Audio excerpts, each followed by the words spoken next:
ஆனால் நம்ம கூட நிறைய பேர் அட்மிட் பண்ணப்படுற இடத்துல உங்களுக்கு யார் கூட வந்திருக்கிறா, அட்டன் யார், அட்டன் யாரா பாருக்கா அப்படின்னு கேட்டால் நம்ம நிறைய பேருடைய பேரை சொல்கிறது மாதிரி ஒரு அட்டன் இருக்காங்க.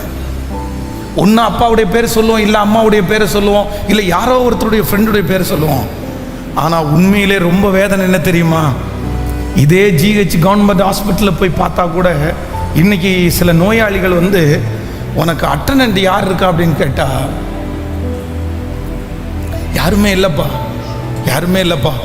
இந்த 38 வருடமாய் வியாதியாய் பெதஸ்தா குளத்தில் படுத்து கிடக்கிறவனுக்கு உன் கூட யாருப்பா இருக்கா, உன் கூட யாருப்பா வந்திருக்கா, உன்னை யார் பார்த்துக்கிறா, உனக்கு யார் சாப்பாடு வாங்கி கொடுத்தான்னு கேட்டா அந்த மனுஷன் என்ன சொல்கிறாரு அப்படின்னு சொன்னான், என்னை குளம் கலக்கும் போது என்னை கொண்டு போய் விடுவதற்கு நான் முடமா இருக்கிறேன் ஆண்டவரே,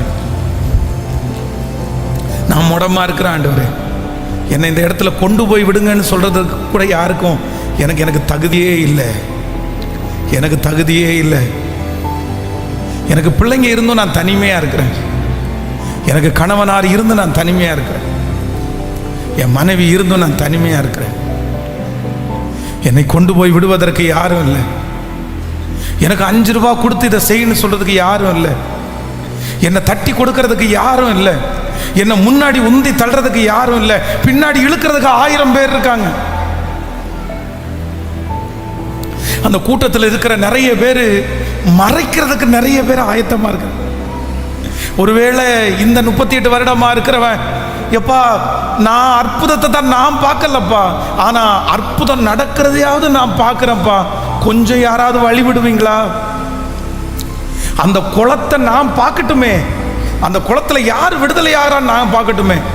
ஆனா சுத்தி நிறைய பேர் மூடி மறைச்சு அந்த 5 மண்டபங்கள் உள்ள அந்த பெதஸ்தா குளத்துல தூதன் வந்து கலக்கும் போது தனிமையாக்கப்பட்டவன் ஒரே ஒருவன், 38 வருடமா வியாதி உள்ளவன். அதனாலதான் ஆண்டவராகிய இயேசு கிறிஸ்து அவனுக்கு அற்புதத்தை கொடுக்கும்போது கூட பக்கத்துல யாருமே இல்லைன்னு நினைக்கிறேன். அப்படி பக்கத்துல இருந்திருந்தாங்கன்னா 1000கணக்கான பேர் ஏசப்பாவை அப்படி டிஸ்டர்ப் பண்ணியிருப்பாங்க.